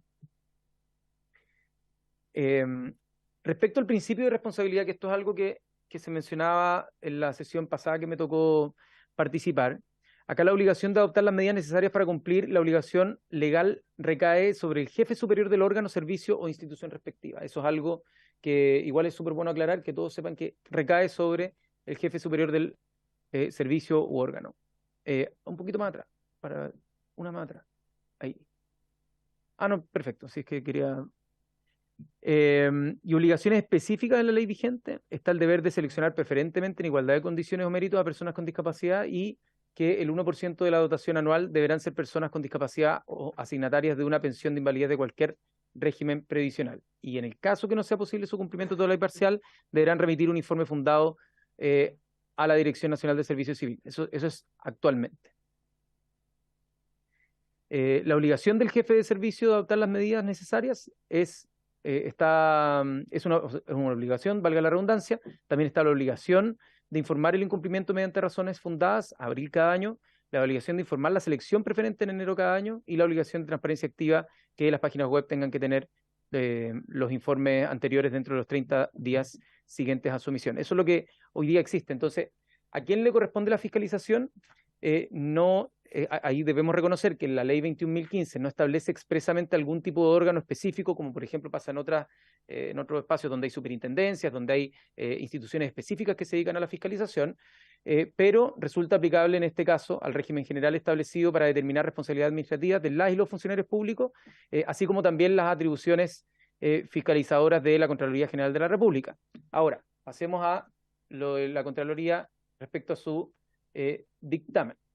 Acá probablemente muchos no vayan a poder leer, pero la parte importante es que estos recientes de hace un par de semanas, el 21 de marzo, en un dictamen, donde se pregunta en el dictamen, ¿cuáles son las consecuencias jurídicas y o administrativas para la institución pública en caso de incumplimiento de las normas sobre selección preferente, mantención y contratación de personas con discapacidad y o asignatarias de pensión de invalidez? Aquellas pueden evitarse con la sola presentación del informe fundado que se refiere el inciso cuarto del artículo 45 de la ley 20.422. Al respecto, se pronuncia en el dictamen, cabe manifestar que la perspectiva en análisis solo ha previsto la posibilidad de que las instituciones se excusen por razones fundadas, que se describen en la señalada disposición legal y que se explican en el reglamento de la misma norma, del cumplimiento total o parcial de la obligación, consistente que el 1% de su dotación sea que se constituya con personas con discapacidad o asignatarias de una pensión de invalidez de cualquier régimen previsional. Si bien el incumplimiento de las normas sobre selección preferente no tiene previsto ningún tipo de sanción en la preceptiva en examen, ello no implica que carezca de consecuencias jurídicas o administrativas de acuerdo a las reglas generales, pudiendo ordenarse subsanar su inobservancia con ocasión del reclamo que al efecto pueda deducirse ante esta entidad fiscalizadora o ante quien corresponda. En simple, para tratar de traducir un poco lo que dice el dictamen, es que si es que la ciudadanía, los parlamentarios o parlamentarias, ciertas personas puedan llegar con una denuncia a Contraloría General de la República, Contraloría General de la República tiene todas las facultades para instruir, por ejemplo, ya sean sumarios o establecimiento de sanciones o más bien, instruir el cumplimiento de las medidas a los jefes superiores de las distintas instituciones y por lo tanto opera como en muchos otros ámbitos donde el Contralor General no es que opere como superintendencia, no es que esté todo el tiempo yendo a fiscalizar ciertas normativas, sino que en el pedido al haber una existencia de denuncia, opera instruyendo lo que debiese hacerse en este caso, por ejemplo, si es que hay que hacer alguna sanción, opera instruyendo una investigación. Perdón, ministro, me estaba pidiendo la palabra la diputada. Perdón, ministro, por su intermedio, presidenta. Me llama la atención, perdón, soy abogada, entonces tengo una cierta formación profesional. Si bien el incumplimiento de las normas, etcétera, el último párrafo, pudiendo ordenarse subsanar su inobservancia con ocasión del reclamo que al efecto pueda deducirse ante esta entidad fiscalizadora o ante quien corresponda. Es decir, tenemos el recurso de protección. ¿Es eso lo que se pretende decir? Evidente, porque yo discapacitada, tengo 5% de visión, he postulado a un trabajo que ciertamente estoy capacitada, tengo toda la capacidad, por ejemplo, la señora Jimena Gómez, que intervino la sesión pasada y que tenía un doctorado en Cambridge, y no se le da el trabajo, tiene mejores antecedentes que cualquier otro, y no la nombran. Y está bajo el 1%. ¿Puede ir de protección a la Corte de Apelaciones? Estoy preguntando. A juicio de este dictamen. O sea, es que este es el tema. ¿Cuáles son las subsanar su inobservancia con ocasión del reclamo que al efecto pueda deducirse ante esta entidad fiscalizadora. ¿Puedo ir a la Dirección del Trabajo, a la Contraloría General de la República y que se apliquen las sanciones? O sea, porque si una norma no tiene sanción, no es norma. Todos sabemos que si no tenemos acción, no tenemos derecho. Eso es un principio general del derecho. Si no tengo cómo hacer cumplir la ley, no tengo ley que me favorezca. No hay que ser abogado para eso, cualquiera sabe. Entonces, pero yo me encuentro con esto y me encuentro con la... No es culpa de este gobierno, ministro, por su intermedio, presidenta. Esto es un problema de un forado, por así decirlo, de la ley, que no veo cómo podemos llenar. Y que en estas modificaciones legales no veo tampoco que podamos llenarlo. Gracias, diputada. Ministro. Sí, yo creo que son dos cosas que corren. A ver, ahí se cortó, ahora sí. Son dos cosas en paralelo. Una cosa es que la ley obliga a los servicios, a las instituciones del Estado, en este caso, a ciertos procedimientos para poder llegar a concretar el 1% que establece la ley como mandato para tener dentro de la dotación. Por lo tanto, lo que está establecido en el último párrafo de acá, de que el incumplimiento de las normas sobre selección preferente no tiene previsto ningún tipo de sanción en la preceptiva en examen, no implica que carezca de consecuencias jurídicas o administrativas, pudiendo ordenarse subsanar su no observancia. Entonces, por ejemplo, si es que un jefe superior de algún servicio no entrega un informe o incumple alguna de las cosas que mencionaban anteriormente como procedimientos, significa que el Contralor General de la República, ante una denuncia, por eso establece ahí que pueda deducirse ante esta entidad fiscalizadora ante quien corresponda. Es decir, cuando se le hace ver a Contraloría puede ordenar que se haga y que eventualmente se investigue en el caso de no haberse hecho. Y eso, yo no soy abogado, pero me podrá corregir aquí la abogada que nos asesora, Camila Astorga, corre en un carril paralelo, distinto el ámbito administrativo, que el que una persona que sienta que sufrió un proceso de discriminación pueda recurrir ante la Corte de Apelaciones producto de la situación de vulneración de alguno de sus derechos y por lo tanto entrar con un recurso de protección. Una cosa es la vía administrativa, como nosotros logramos asegurarnos que nuestras instituciones puedan tener mecanismos efectivos donde el Contralor General de la República sí tiene atribuciones para poder ordenar, y en este caso, como dice ahí, ordenar, subsanar su inobservancia. Y otra cosa distinta es cuando una persona, ya no en términos de procesos e instituciones, sino una persona concreta, nombre y apellido, que inició un proceso, siente que ha sido vulnerada en su derecho de poder acceder a un trabajo, ya sea por ley antidiscriminación, ¿ya? La conocida como ley Zamudio, o porque se vulneraron algunos de los procesos en este procedimiento. Entonces, yo diría que sí existen los mecanismos, tanto en la ley antidiscriminación, por ejemplo, o en esta misma ley, para que una persona que siente que ha visto vulnerados sus derechos por precisamente las normas que establecen, pueda ir de recurso de protección. Distinto es que además, en vía administrativa, el Contralor General de la República instruya o sumario administrativo o la generación de algún tipo de acto a los jefes de servicio cuando incumplan lo establecido en la ley. No sé si Camila quiere agregar algo más. Sí, que quedan dudas al respecto. Tenía pedida la palabra el diputado Guzmán y por allá también, y la diputada Morales. Ah, ya. Es que parece que son del punto, entonces. El punto en particular. Sí. Presidenta, bueno, yo creo que la discusión se ha centrado mucho en el tema del cumplimiento de parte del sector público y del sector privado. El sector privado cumple sobre el 80%, el sector público bordeando el 25% era la información que nos habían entregado.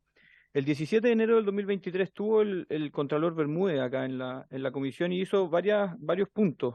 Uno respecto, como para incorporar en el proyecto, uno respecto a falencias de información, lo que señalaba el ministro antes. Respecto a fiscalización, dice que la ley no establece un responsable de fiscalizar su cumplimiento en el sector público, solo se establecen ciertos deberes para el SENAI y el Servicio Civil, pero no hay fiscalización. Y respecto a las sanciones, señala que no hay sanción al incumplimiento de la ley por parte del sector público. Entonces nosotros hemos centrado el debate en esto. De hecho, le preguntamos al Contralor si había hecho auditoría al sector público o a los servicios públicos y dijo que sobre el cumplimiento de la normativa la Contraloría no realiza fiscalización en atención a que la norma solo contempla una obligación de información al SENAI y al Registro Civil. a su vez reconoció que tampoco han realizado auditoría de estos dos servicios porque la normativa no parece asociada a recursos presupuestarios. Por ello es tan importante que el proyecto de ley contemple una norma de competencia, que dé competencia a un servicio público para su fiscalización. Eso fue lo que señaló el Contralor Ministro. Entonces, nosotros este debate ya lo hemos sostenido en reuniones anteriores. Incluso el argumento del Ejecutivo en su minuto fue que las plantas de los servicios públicos eran demasiado rígidas para cumplir. El Estado hoy día es el que está ahí, o sea, sin perjuicio de todo lo que hemos conversado, lo que usted ha señalado, ministro, hoy día no estamos cumpliendo. Hoy día tenemos un 25% de cumplimiento en base a todo lo que está explícito en su presentación y que es lo que hoy día la norma nos presenta. Pero aquí viene mi duda, porque dijimos que era muy rígido. Resulta que en el lapso de noviembre-enero de este año, aumentamos en funcionarios públicos de 45.000, subimos a 86.622 trabajadores públicos del Estado, según datos del INE. 42 nuevos empleados públicos. Por tanto, mi duda es, según estadísticas del INE que fueron entregados hace pocos días atrás.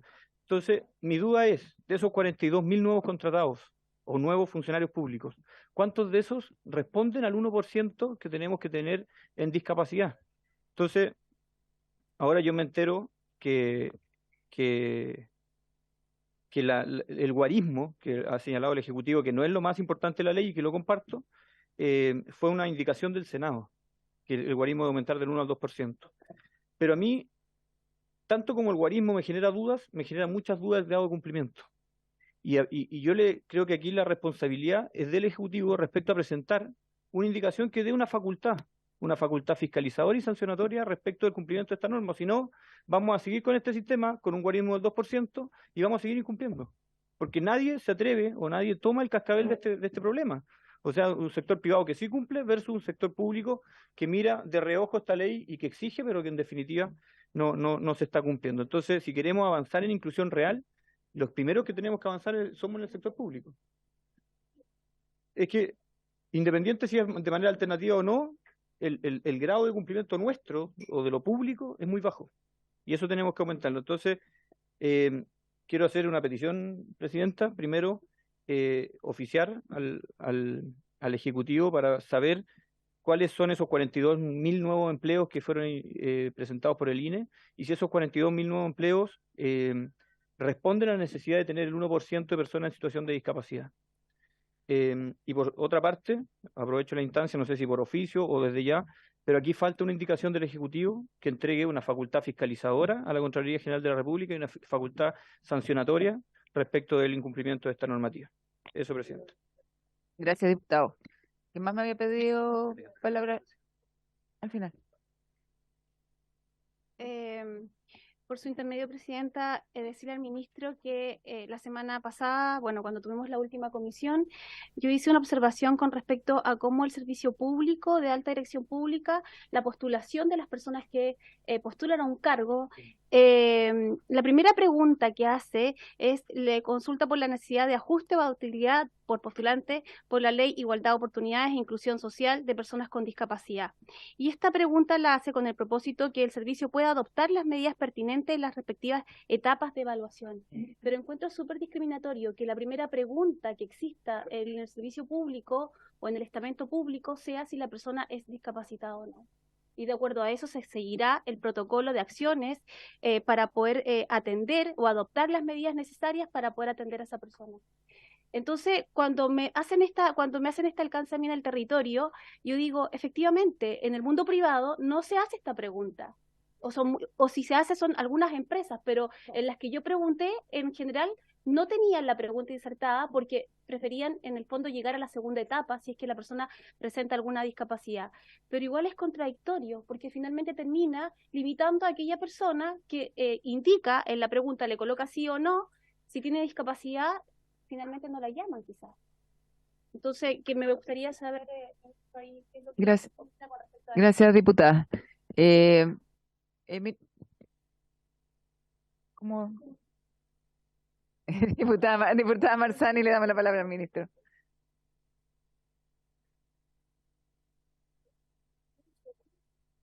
Sí, es que, bueno, dejar en claro, y alguien lo dijo por ahí, sabemos que esto se arrastra, no es de ahora, ministro, pero yo creo que es suena súper cliché la frase, pero y me cargas la frase, pero es verdad que es una tremenda oportunidad como para corregir algo que sin duda está vulnerando a muchas personas y que sabemos que por la propia condición de repente tenemos menos o tienen menos acceso a hacer denuncias, aunque exista. Mira, yo el tiro cuando usted hablaba, yo me acordé, claro, una persona, una mujer a la que se le debe pensión de alimento, afortunadamente hoy día se ha avanzado con el registro de deudor y ya hay todo un sistema que la protege, pero eso no existía. Entonces las mujeres no denunciaban porque las hacían sentir mal, las discriminaban, o sea, el nivel de trato vulneratorio era tremendo. Entonces yo creo que ahora pasa lo mismo. Yo alguna vez puse un ejemplo de cuando le llegó una carta a una persona de mi territorio, discapacidad, silla de ruedas, plena pandemia, y le dicen, hace 3 años atrás creo que fue, desde acá del edificio de Valparaíso, Los Andes, cualquier duda acérquese a nuestras dependencias. O sea, esa respuesta, por eso te digo, no es inconcebible. Yo creo que nosotros tenemos que avanzar a eso. Claro, porque a lo mejor esa indicación que viene en el Senado, para nosotros sería súper fácil decir rechacemos, pues, y se rechaza. Si estamos bastante conectados con eso, afortunadamente.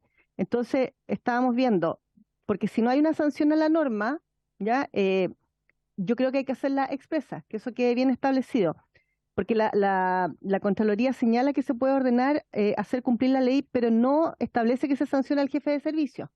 Eso por un lado. Entonces, para hacer efectiva esta norma, habría que poner la sanción de manera expresa, facilitar la denuncia, en fin. Yo sé que no estamos dentro del plazo, ya, pues Maricela, dentro del plazo de las indicaciones, pero para poder hacerlo y para poder mejorarlo, habría que retirarle la urgencia al proyecto para poder ingresar indicaciones, y yo creo que no podemos apurarnos en algo que es tan delicado, que afortunadamente se nos develó con la presencia de esa tremenda mujer que vino a exponer, Jimena, y creo que es hora de ponerle remedio y avanzar en todas las indicaciones que sean necesarias para dejar una ley que por fin proteja efectivamente a las personas, porque cuando hablamos de cumplimiento, 6 meses más o menos, sabemos también, y se presentaron situaciones de que, claro, puede encontrar a una persona por 1 o 2 meses y después, ¡pum!, pero cumplió la ley. Entonces, eso es lo que no podemos permitir. Además, con personas que están particularmente susceptibles ya por la misma situación que están viviendo, y nosotros tenemos el deber de protegerlas, ampararlas desde lo legislativo de lo que estamos trabajando nosotros. Gracias, Presidenta.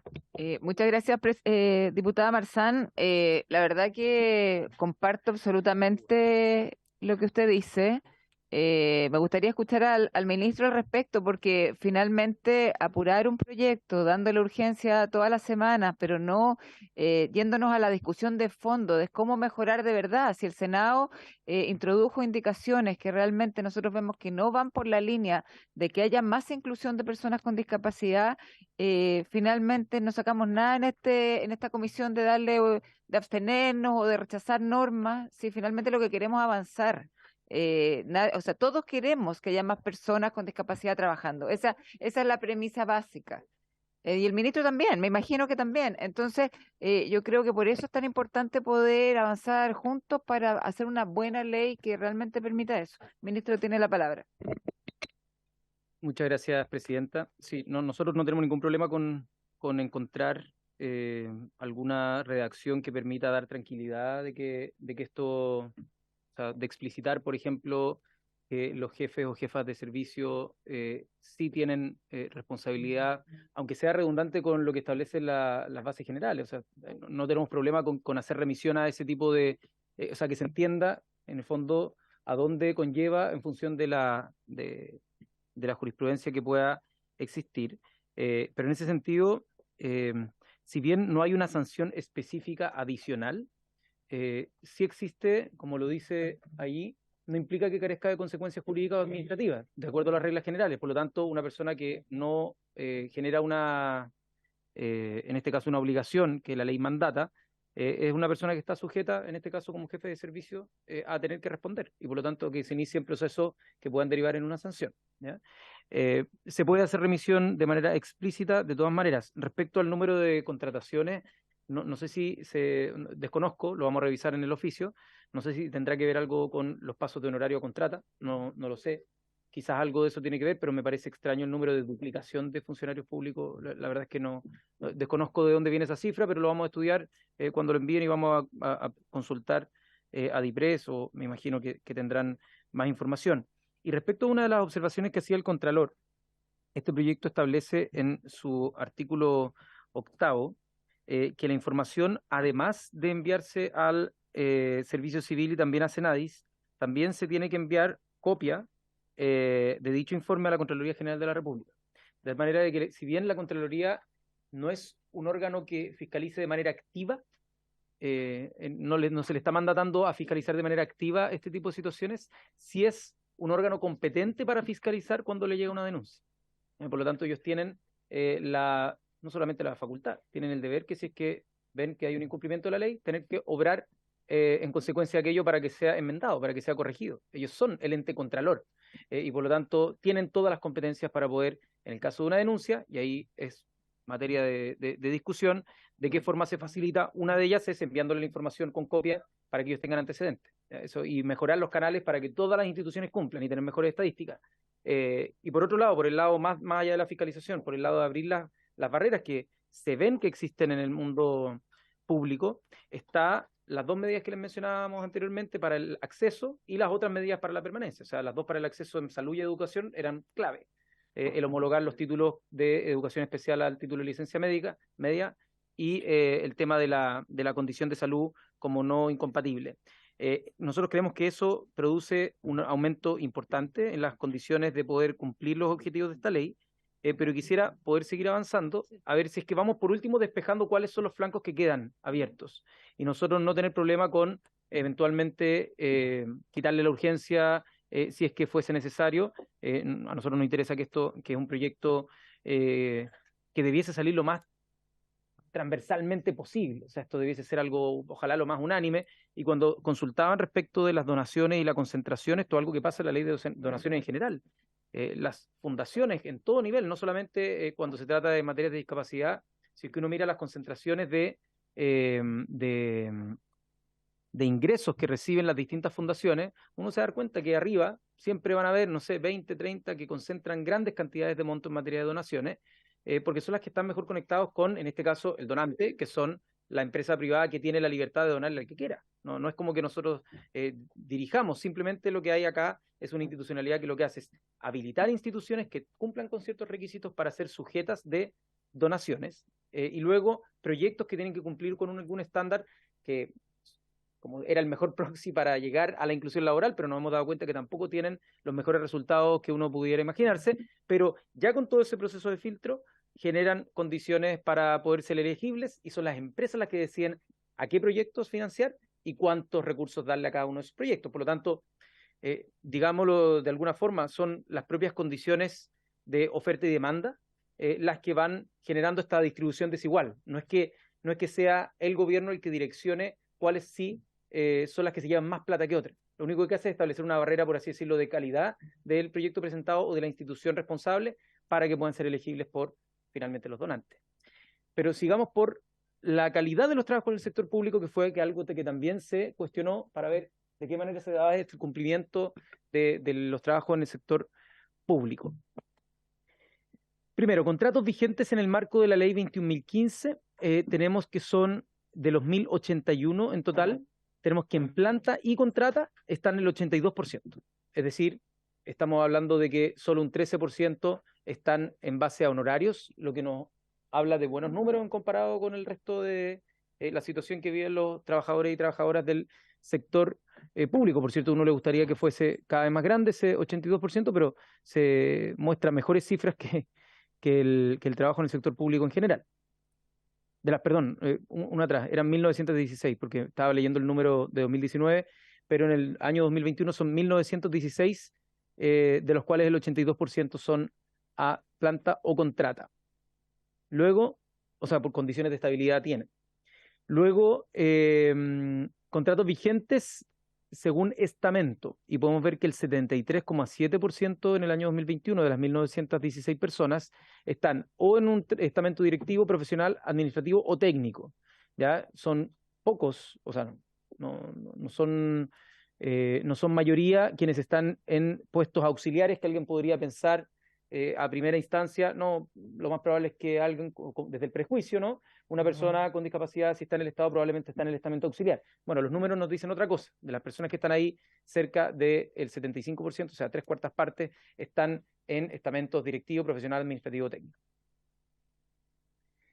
Y en cuanto a las remuneraciones, lo que podemos ver es que tenemos un 41,4% de salarios que son entre menores a 1 millón de pesos, ¿ya?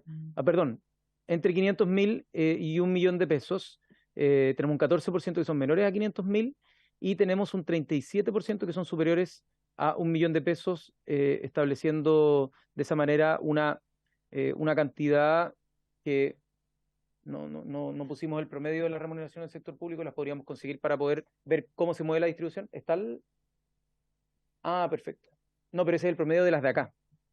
No, yo digo compararlo con el promedio del resto de la población que trabaja en el sector público. Va a ser una comparación, podríamos tener ese dato quizás la próxima semana o más adelante, pero no se ve como condiciones particularmente precarias. Uno podría decir, si es que estuvieran ancladas en menos de 500.000 pesos, un porcentaje muy alto, uno diría, chuta, hay un problema. Pero como lo vimos antes, que estaban en los distintos estamentos, uno puede decir, no están particularmente concentrados en un trabajo precario según los datos que nos entrega Servicio Civil y Senadis. Y aquí veníamos al funcionamiento del destino de las donaciones, que es la parte que ya comentó Nicole, y de ahí nos vamos a... Sí, a las multas no, ni siquiera.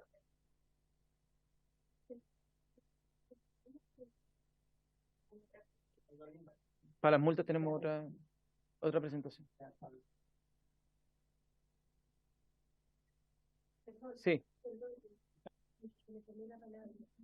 De lo que acaba de explicar el ministro se advierte que el porcentaje de cumplimiento del sector público es peor, pero es mejor. O sea, cumple menos, pero cumple mejor. Pero tiene, en el o sea, sentido, tiene mucha mejor mejor calidad, calidad pero del tiene un empleo porcentaje que el muy sector bajo. privado. Sí, pero por lo menos por lo que uno ve, el hecho que no cumplan en su gran mayoría y que lo reemplacen por donaciones hace pensar que es así. Pero Entonces tenía- es muy interesante eso, perdón, ministro, que Sí. lo encuentro muy interesante ese dato. Totalmente, diputada. Si es que uno se pone a analizar, si no ponemos énfasis, por eso el proyecto creemos que tiene una virtud tan importante. Si ponemos énfasis en cuáles han sido los obstáculos que han visto los servicios al momento de contratar, porque no solamente falta de voluntad. Por ejemplo, las 2 barreras que estamos tratando de eliminar son barreras reales donde han habido impedimentos legales para que las personas contraten. Entonces, con esa eliminación de barreras, nosotros creemos que pueden haber un cumplimiento mayor en términos de porcentaje de cobertura, manteniendo la calidad del trabajo que se está entregando dentro del sector público. Así que nosotros vemos con buenos prospectos, por eso como la urgencia de avanzar en proyectos como estos, es porque creemos que pueden tener un impacto real en la calidad de vida de las personas en situación de discapacidad y su autonomía financiera al momento de conseguir un trabajo. Sí. Falta alguna, perdón, ¿viene el director tiene una presentación también? ¿No? Ahí sí. No, simplemente como yo creo que es un buen punto, que es cierto que está bajo el porcentaje de inclusión en el sector público, que es un 26%. Recordar que en el sector privado está llegando a un 38%, ¿ya?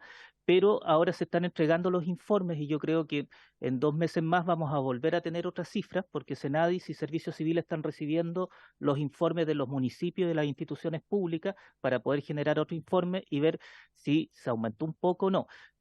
Yo quería destacar como 2 cosas importantes de lo que se ha hablado. O sea, uno, que la indicación importante que está haciendo el Ejecutivo de equiparar la educación especial a cuarto medio es muy importante para poder avanzar en mayor inclusión laboral. Y hay algo, y con su permiso, ministro, porque no nos compete a nosotros, sino lo que le compete a la DIPRES, y que lo dijo el Contralor General de la República cuando estuvo acá, que eso ya significaría mucho tiempo, que es incluir, porque en el tema del sector público se basa por un presupuesto aprobado por ley. Y ese presupuesto exige a veces a instituciones públicas dotaciones máximas. Por lo tanto, lo que él decía es el poder conversar, con autorización de la Dirección de Presupuesto, por supuesto, de que se incluya en la ley de presupuesto una cuota para incluir laboralmente a las personas, es decir, que esté asociado con un presupuesto. Por eso él ponía de que no había algo que estuviese asociado al presupuesto para el tema de la auditoría, que lo leyeron y ya se vio. Ahora, lo que yo estoy diciendo, y me hago responsable yo porque lo escuché al Contralor, es algo que requiere evidentemente un trámite que es más largo, que es hablar con la Dirección de Presupuesto, de manera que se pueda incluir dentro de la ley de presupuesto una alternativa de cuota para las instituciones públicas de que puedan pagar la contratación, ¿ya? Ahora, eso, vuelvo a repetir, requiere de meterse en los exploratorios presupuestarios de cada institución pública, de que ellos lo incorporen. Y otra posibilidad que también requiere autorización de la DIPRES es que se incluyan dentro de las metas de modernización la inclusión laboral de las personas con discapacidad, que tampoco nosotros como Ministerio de Desarrollo Social no podemos decidir al respecto, sino que también se decide con la Dirección de Presupuesto. Entonces, eso simplemente decirlo es una tramitación que es mucho más larga, que requiere conversaciones con el Ministerio de Hacienda y Dirección de Presupuesto. Y lo último, que yo creo que bien lo dijo el ministro y también Nicole Romo, la tendencia de que las donaciones se acumulen, el Consejo Nacional de Donaciones, recordar que tiene dos líneas, uno que es por la ley de donaciones común y corriente, donde también se reciben proyectos. Volvemos a repetir, nosotros no lo financiamos, sino que simplemente aprobamos la calidad del proyecto, y lo otro es por las medidas alternativas, que es básicamente la misma función, pero se hace solo con dineros que han dado las empresas que no han cumplido. Y en ese sentido se da la tendencia que las fundaciones más grandes son las que generalmente reciben más de estos fondos, ¿ya? Pero esto se da tanto en las que postulan en las medidas alternativas como las que postulan por la ley de donaciones. Y en ese sentido tiene que ver, cuando hay fundaciones más grandes, tienen personas que se encargan de escribir los proyectos, de sacar adelante proyectos, etcétera, etcétera. Y por supuesto también el nivel de contacto que tienen con la empresa privada para poder conseguir esos recursos y que lleguen y financien esos proyectos. Yo creo que nosotros, como Ejecutivo y como Servicio Nacional de Discapacidad, estamos con toda la disponibilidad para poder sacar un buen proyecto. Como bien dijo el ministro, es algo que es transversal, queremos avanzar en esto y nosotros vamos a seguir teniendo las reuniones que ya tenemos con el Servicio Civil para ir mejorando el tema de los reportes. Solo un dato muy chiquitito, dos datos.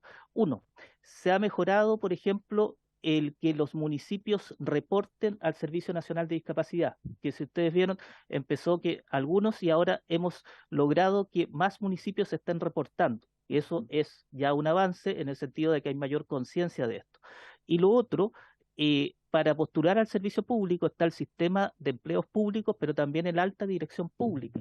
El Servicio Nacional de Discapacidad hace poco, por alta dirección pública, que es un proceso bien largo, acaba hace 2 meses atrás de confirmar a la primera abogada sorda, que es directora regional del Servicio Nacional de Discapacidad, que, ojo, que también conlleva que nosotros hagamos los ajustes de pagar un intérprete de lengua de señas que esté a disposición de la abogada para que pueda ejercer su función. Esto lo digo como un ejemplo porque es también hacia dónde se tiene que ir avanzando.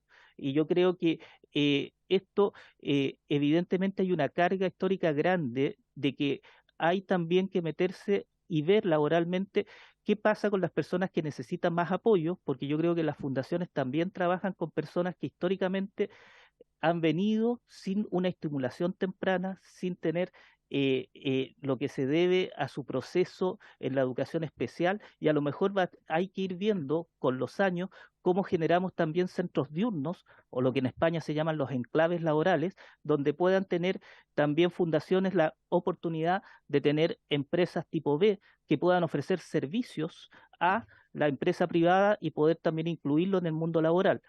Coloco solo un ejemplo.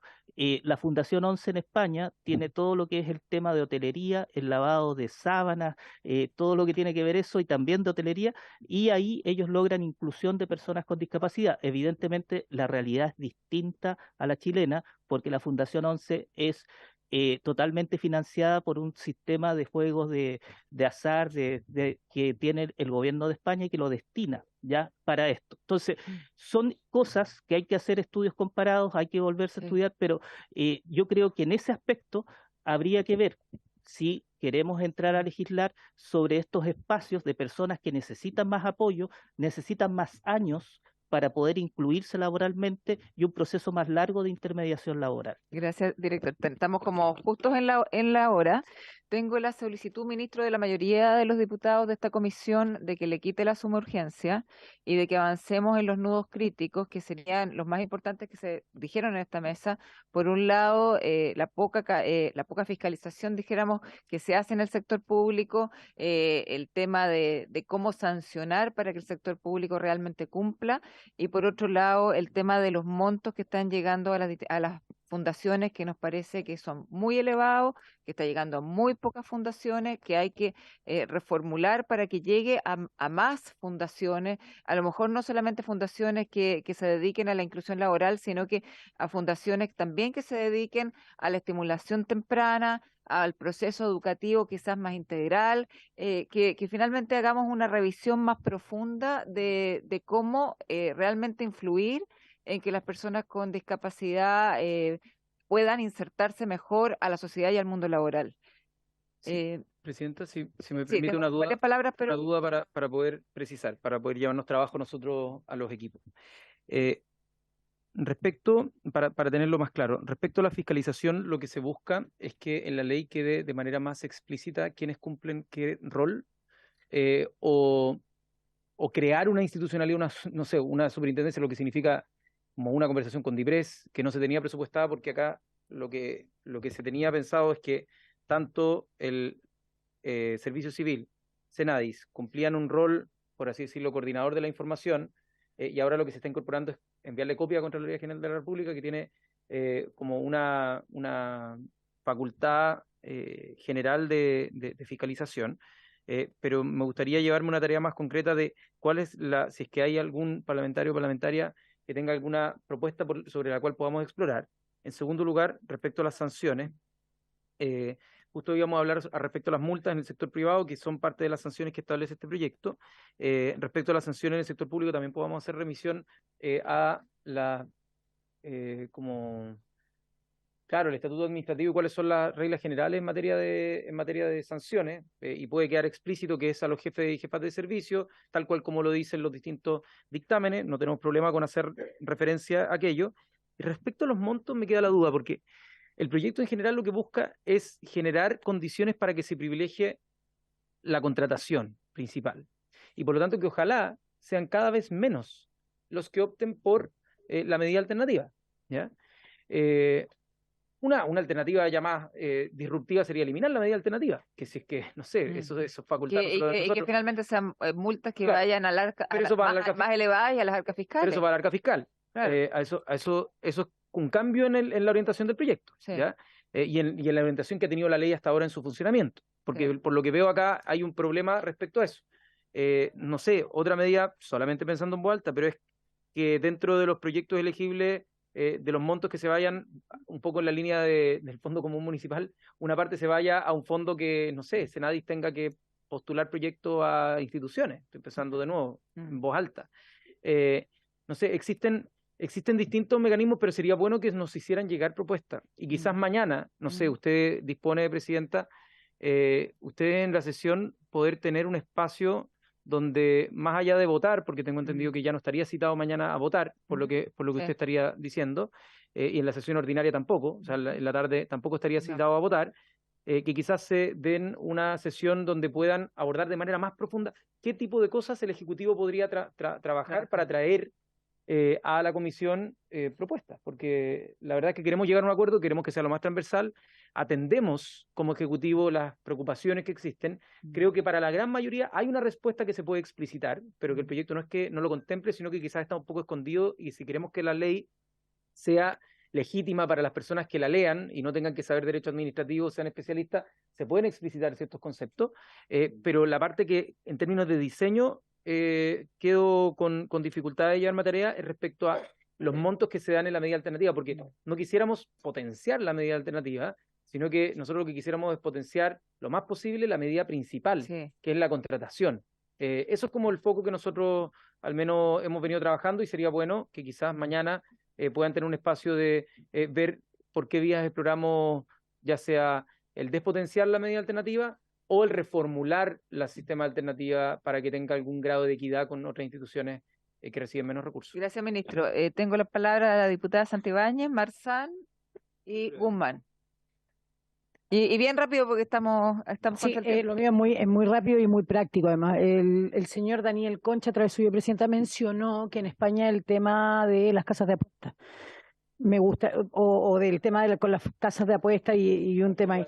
Me encantaría conversarlo con usted quizás después de la sesión para no alargar esto, porque justamente con el diputado Guzmán nosotros somos parte de la Comisión de Deportes, estamos justamente en esa discusión y es muy parecido a lo que se dio en España, el tema de la tributación de las casas de apuestas, el tema de la ilegalidad de las casas de apuestas, que podrían ser una alternativa si es que lo pudiéramos conversar. Si usted tiene el tiempo, muchas gracias, presidente. Diputada Marzán. Muy cortito, solamente me parece muy positivo escucharlo, ministro, porque yo creo que de eso se trata, ya de enriquecerlo de manera transversal, pero estamos hablando como muchas posibles sugerencias que yo creo que para mañana es muy luego. Tenemos sesión ahora, terminamos tarde, después reunión, entonces creo que para mañana mandar estas propuestas es como un poquitito encima. Yo creo que podríamos darnos el tiempo, a lo mejor reunirnos nosotros, reunirnos los asesores, en fin, para hacer una propuesta previa a que se converse, ¿ya? ¿Le parece? Pero mañana yo siento que es porque se nos vienen muchas ideas a la cabeza. Ministro. Sí, lo que yo trataría, presidenta, por su intermedio, de solicitar a los parlamentarios y parlamentarias es que dentro de su equipo o ellos mismos o ellas mismas puedan juntarse, ya sean asesores, asesoras o los titulares, a una reunión precisamente para abordar estos temas. Nosotros tenemos nuestro equipo a disposición. Pero ojalá tratar de que esas reuniones tengan algún nivel de vinculación, o sea, que las personas que vayan tengan de alguna manera, estén empoderadas para poder ir llevando ciertas directrices de la conversación, de tal manera que el trabajo que realicen nuestros equipos cuando vengamos para acá tenga una base de legitimación y no partamos de cero de nuevo. Nosotros no tenemos ningún problema con que mañana sea un día más bien de reuniones de equipos, donde pueden ir ustedes o los mismos equipos, pero con algún nivel de empoderamiento tal que lo que salga de ahí podamos ir construyendo a partir de eso. Perfecto. Para entonces, no retrasar más entonces en el fondo la idea, perdón si entiendo, es cambiar la comisión de mañana por una reunión en el fondo donde podamos conversar y trabajar una propuesta para enviarla al Ejecutivo. Perfecto. No, claro. ¿Diputada? Una aclaración, más que casa de apuestas es la Lotería de España que financia la Fundación 11. Sí. Solo eso. Sí. Diputado Guzmán. Presidenta, había una solicitud de oficio que no quedó acordado, pero solamente que yo creo que tiene que ir a Hacienda eventualmente, porque yo dije al Ejecutivo, lo dirijamos a Hacienda para este efecto. Entonces, es el número de personas, o sea, quiénes son los contratados o el aumento considerable del sector público, claro, y cuántos de ellos cumplen con la cuota del 1% de discapacidad. ¿Les parece pedir información? Eliminamos aquella parte en donde le pedíamos al Ejecutivo hacer indicaciones al proyecto. No, es que solo estamos... Ya está, ¿cierto? Esa parte se elimina. Y vamos al 1%. Entonces. Sí. Okay. Saber cuántos de esos 42.000 nuevos empleos públicos son del 1% o se están cumpliendo. Claro, si son nuevos o son antiguos. ¿Dirigido al ministro y al ministro de Hacienda o solamente a Hacienda? El ministro de Hacienda con copia al ministro de Desarrollo Social. Presidente, perdón, ¿tomamos el acuerdo? Y lo otro, yo creo, por su intermedio, presidente, al ministro, la propuesta del director es muy buena, de que la ley de presupuesto a futuro se considere como una obligación, el aumento de la dotación máxima de los servicios, que sea siempre respetando el 1% de discapacidad. Yo creo que ahí sí le damos sentido a la norma. Yo sé que es un tema presupuestario, pero creo que es una muy buena propuesta. Sí. Exacto. Bien, tenemos que ir a dar quórum a la sala, así que agradecemos la presencia del ministro, del director, de su equipo, y habiéndose cumplido el motivo de la sesión, esta se levanta.